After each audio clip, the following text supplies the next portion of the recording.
One. Boom. All right, ladies and gentlemen. I don't know if you know this, but you need to be creating content probably every single day, especially if you're in business. If you want to even have a chance of being successful in this new digital world. And today's guest is going to be here to talk to us all about that content creation space and turning it into a revenue generating business platform. So let's get this one on the road. Here we go. Shut up and sit down. Look, a business can give you everything you want in life: prestige, wealth, freedom. It can also take everything away from you. This show is for those who are willing to take that risk. These are the real life stories of entrepreneurs. But before we start, I have one small favor to ask. Please leave a comment. It can be advice, critiques, tips, feedback, or share this with someone because your engagement is the most valuable and most powerful form of social currency. So thank you, and welcome to another episode of Business Bros. Are you struggling to attract more customers to your online stores? Are you finding it difficult to increase your revenue without breaking the bank on marketing? Well, our guest today is here to help. With over a decade of experience in creating attention-grabbing marketing strategies, she knows exactly what works and what doesn't when it comes to positioning your brand and turning visitors into paying customers. So get ready to take notes and implement the marketing systems and strategies that our guest is going to share today. So let's welcome to the show the one and only Haylee Kalani.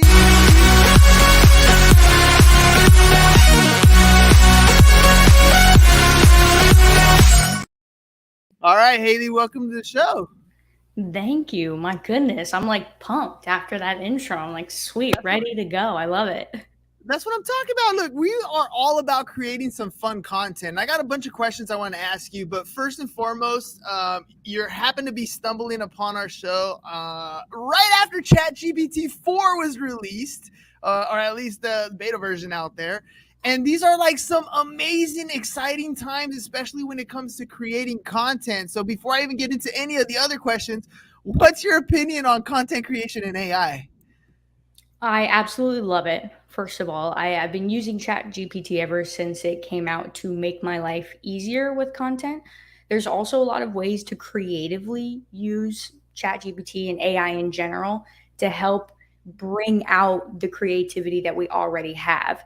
And so I think a lot of the conversation that's happening is, well, AI is going to take over some of the jobs or opportunities or things that we have now, which I think, sure, to an extent is definitely true. However, I think that the conversation that really should be had is like, how can we leverage it to our creative advantage to make us even more creative? Because there's ways that you can bounce ideas back and forth with ChatGPT and other AI tools.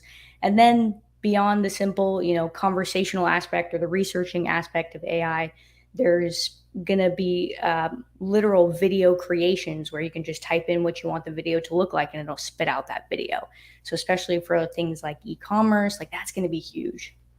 Yeah, it's definitely an amazing time that to be living in. I keep referencing this tool because that's exactly what it is. We're not quite at the iRobot or the Matrix style where the computers are going to come over, or the Terminator, and take over everything.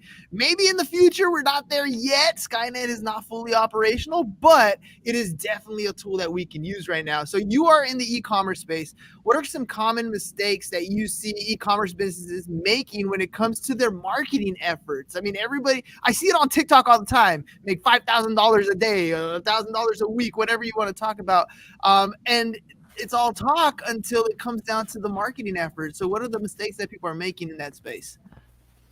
I think a big part of the mistake is one that I see a lot of focus on paid advertising, which can be great. But in the beginning stages, like if you're just starting to do e-commerce or if you're just starting to make your first 5K, 10K, whatever, then advertising, probably paid advertising, probably won't be your best tool because you don't have enough data to really figure out how to maximize your dollars from those ads, whether they're on Google, whether they're on Facebook.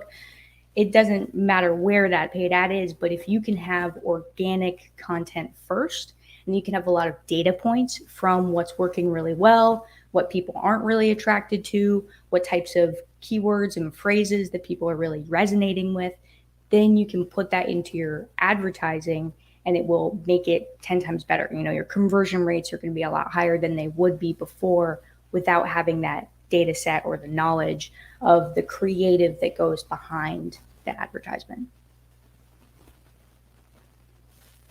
Oh, I can't hear you for some reason. That's because I hit the mute button, of course. Oh, there we go.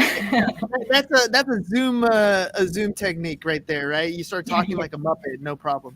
All right, so I couldn't agree with you more. The content creation space has to be something that everybody gets used to. This is why for us, it's all about let's create a podcast where we interview people, we learn something, we take these clips, we chop them up, we put them on social, and we see what works. What are people resonating with your message? Because at that point, when you have clips that are doing well, that you have clips that are doing well, that are successful online through an organic pace, then it's a lot more, you feel a lot more confident when you turn around and put paid ads behind it, because organically your audience is already connecting with this messaging.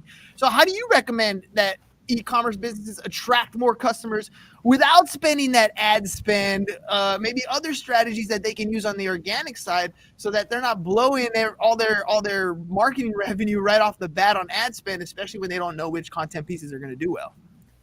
Yeah, I think social media will be your absolute best friend. And I know that TikTok is really popular right now, same thing with YouTube Shorts, but for e-commerce specifically and products, those platforms are super, super valuable, because not only are they almost guaranteed to have your target customer on there, but the range and the reach that you can get from those platforms is immense. And I think that when we think of trying to create content around products, it feels very like an advertisement or like sales. And I think if we start to get away from I'm selling a product to I'm showing the application or the situation or the experience that people have with this product, that is what's going to make the real difference. So social media will be your best friend organically, and then crafting a message or a story around the product. So for example, let's say you sell a lot of fitness stuff and protein shakes is like your biggest seller.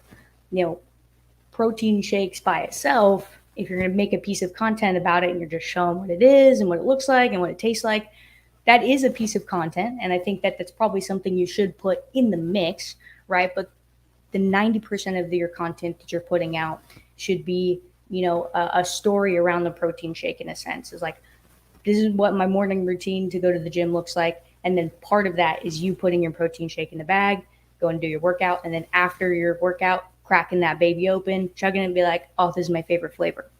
It feels like you're shopping with friends. It doesn't feel like you're being sold to. And that's the biggest differentiator in organic. It's probably going to make the biggest difference.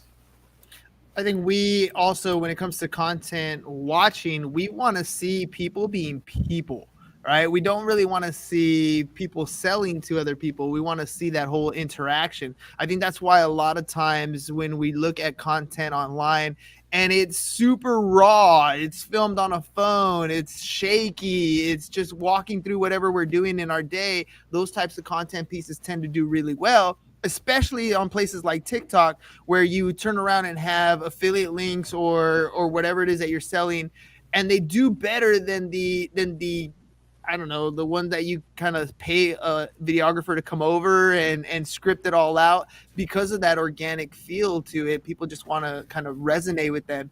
So if I was going to look for like a simple marketing system that an e-commerce business can kind of implement to help improve their conversion rate, because right now, I mean, let's face it, you're creating organic, you're driving traffic, but if we can increase that conversion rate, people actually taking that next step and putting their credit card or booking that call, what are some of those simple marketing systems that e-commerce businesses can do to help improve that?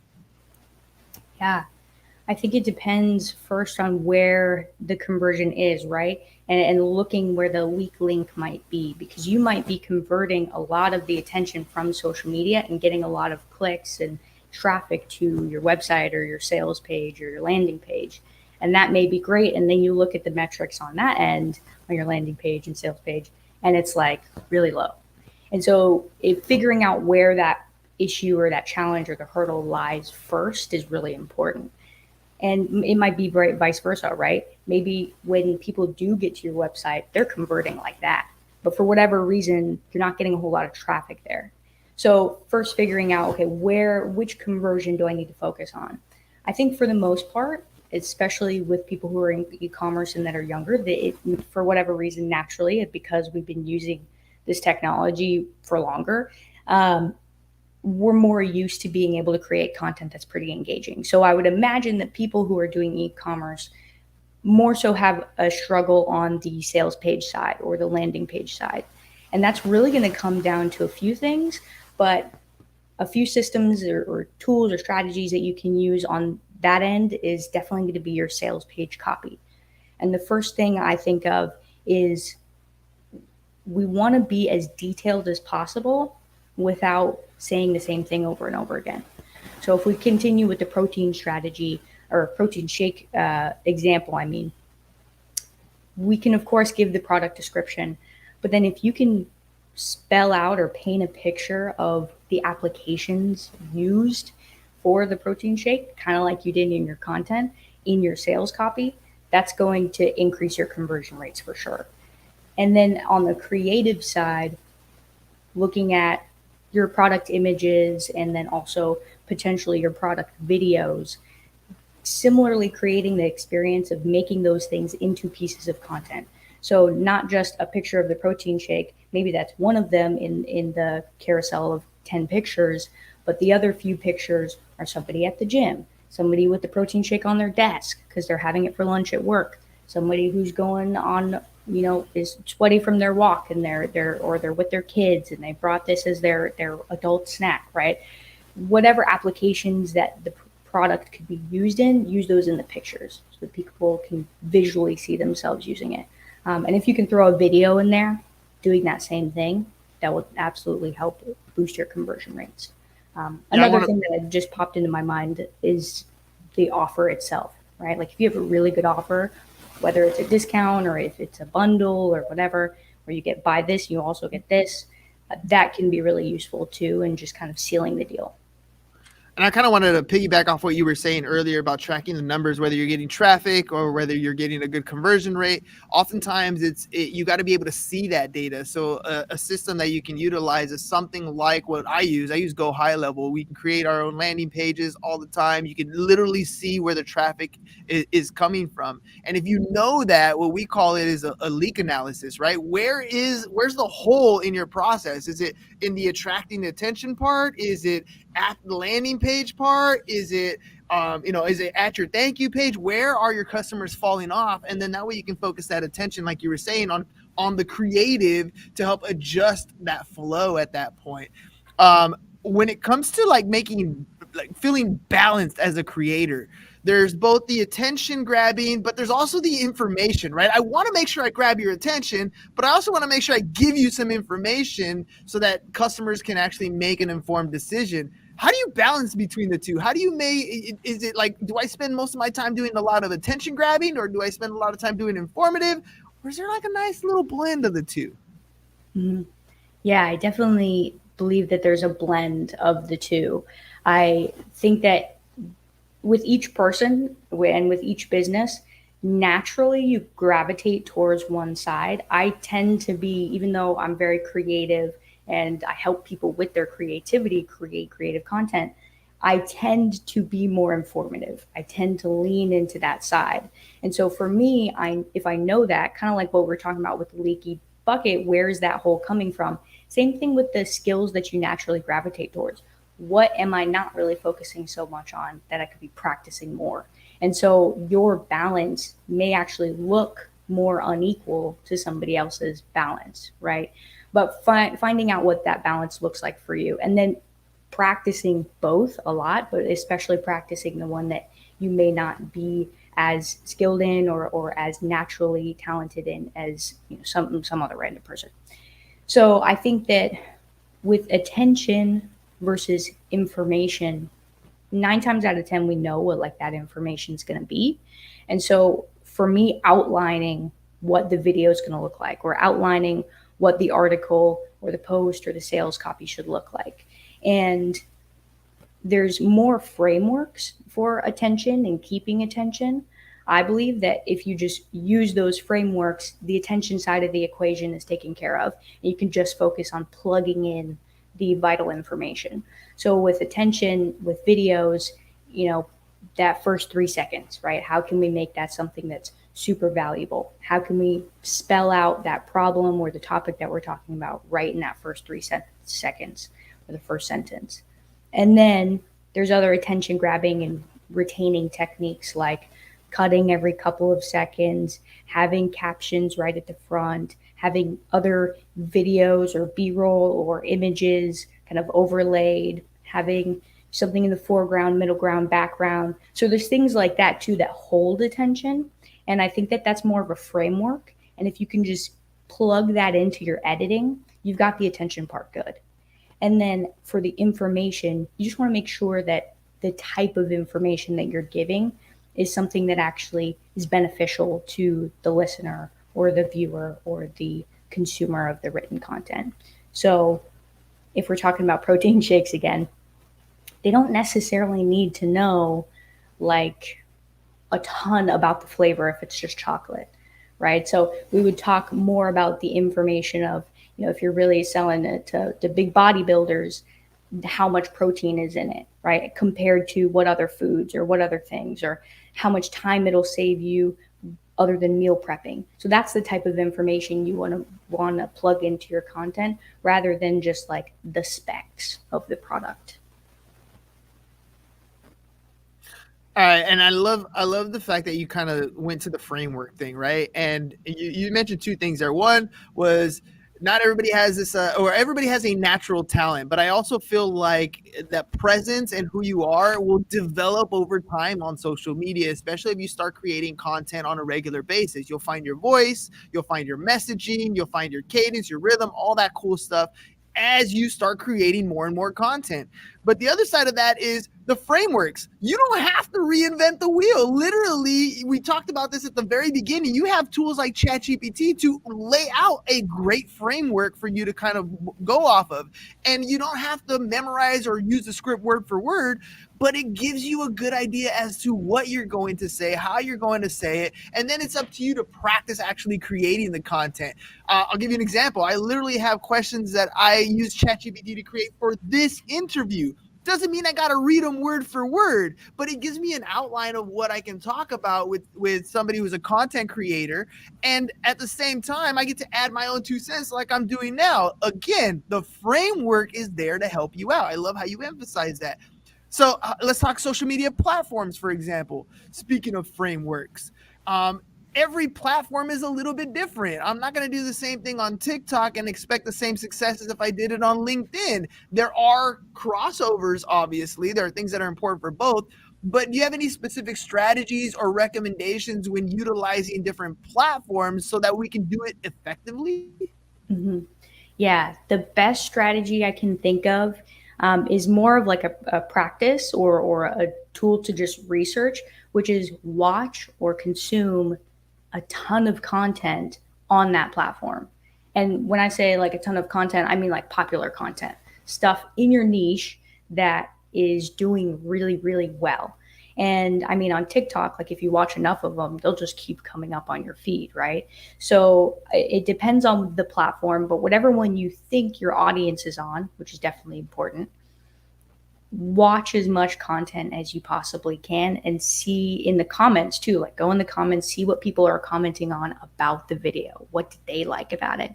Look at, I don't think that hashtags are like end all be all, but it is important for keywords, right? Like what kind of keywords are they actually using that are resonating with this overall topic on this platform?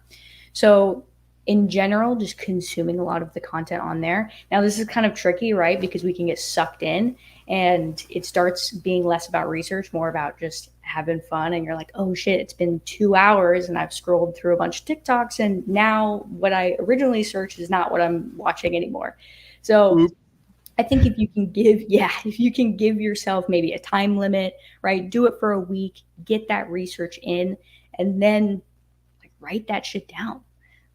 Make sure you're actually applying what you are learning instead of just assuming that you know everything and then trying to go recreate it yourself.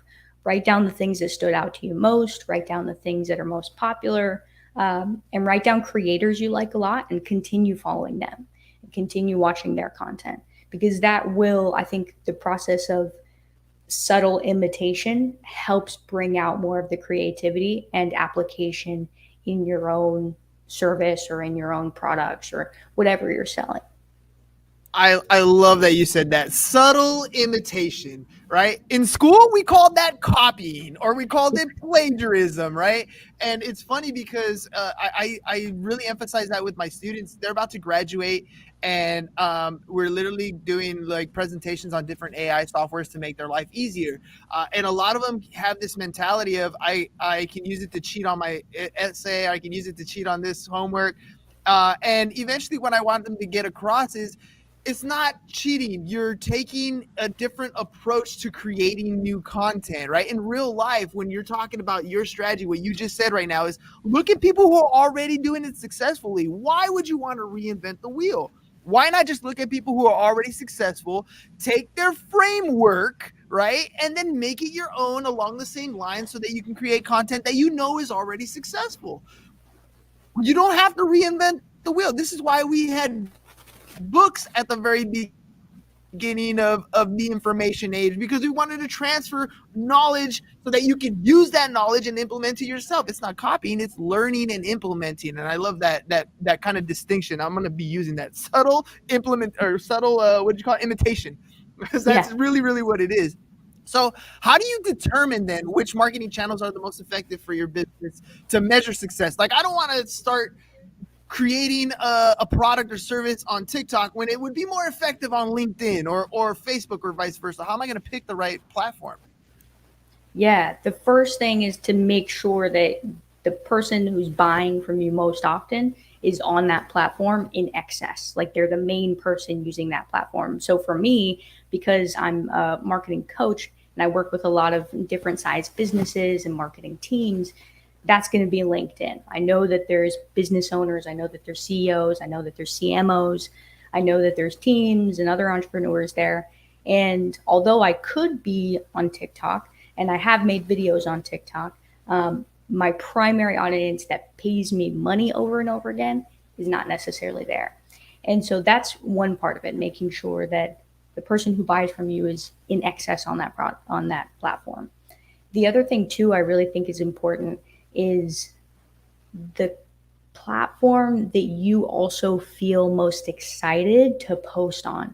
And the reason why I think that's so important is because if we don't like doing it or we find it extra challenging for whatever reason to post on that platform, we're not going to be consistent in doing it.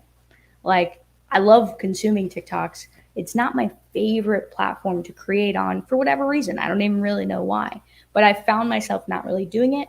And so if you go on there, there's maybe like 10, 20 videos and that's it. Could I be better? For sure. But is that the best use of my time when I naturally am better and more excited to consistently post on LinkedIn?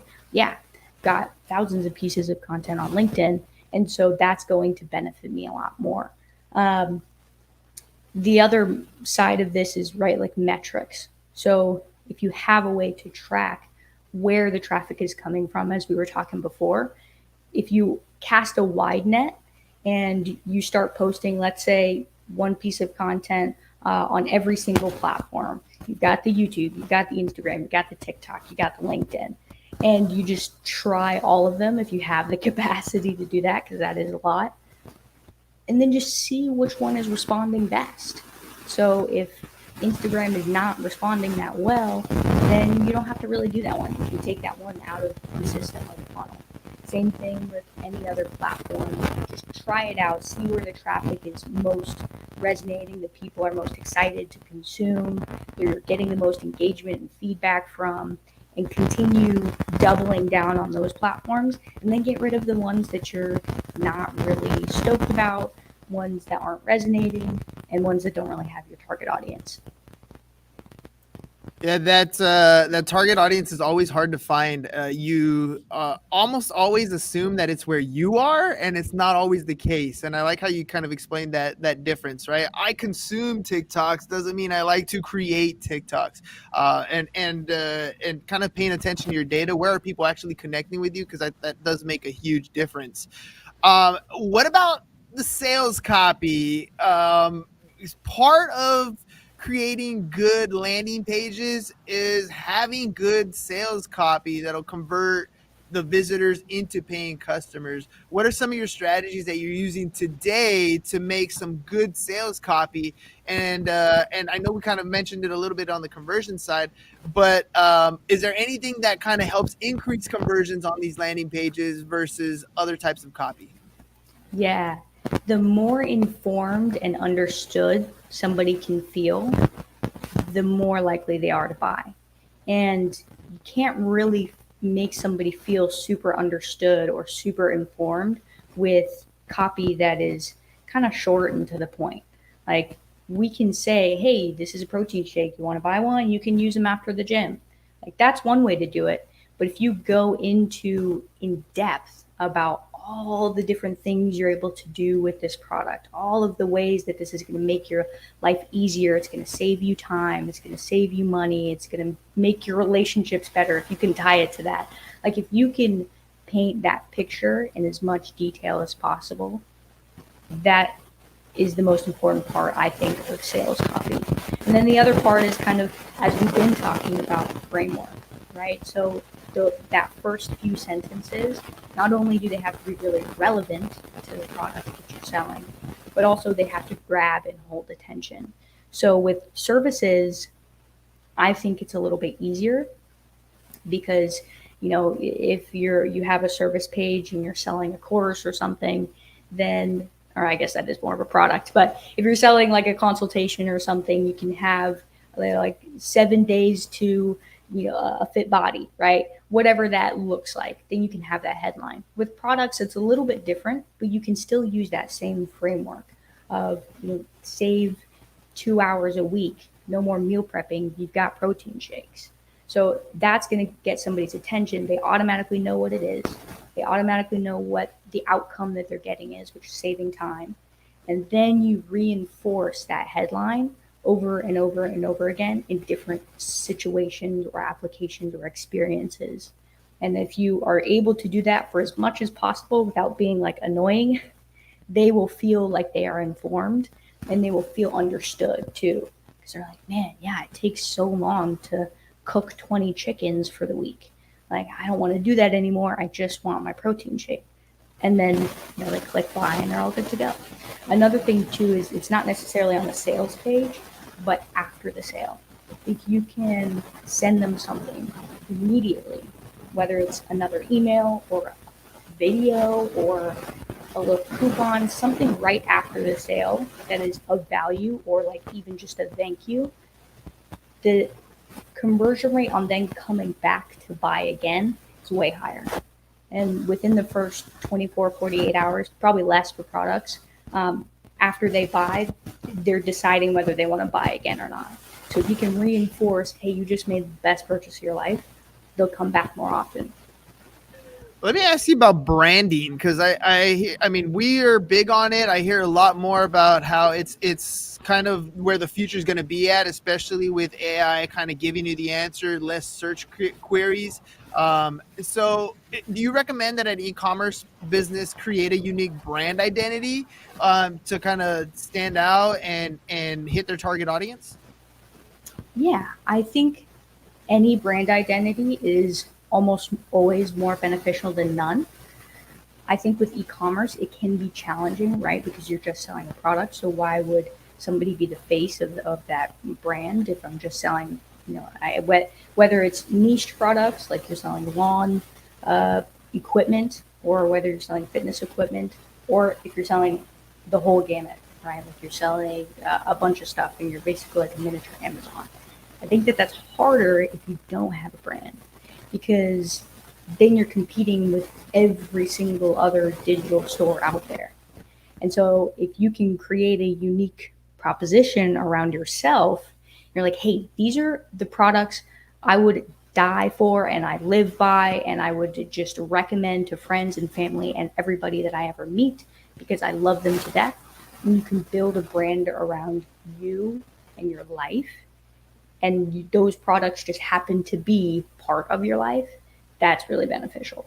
So to answer your question directly, yes, I think that you should build a brand, and that might take some figuring out, like, okay, what would that look like? But part of it is figuring out, okay, how do I want to show up online? What sort of vibe do I naturally give off?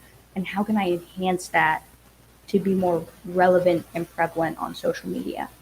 So if you are like the fitness buff, you are the one of your friends who everybody comes to you for fitness advice, and they're like, oh, I want, 6-pack abs or whatever. And like, what kind of protein to use? What kind of greens do you take? What kind of creatine?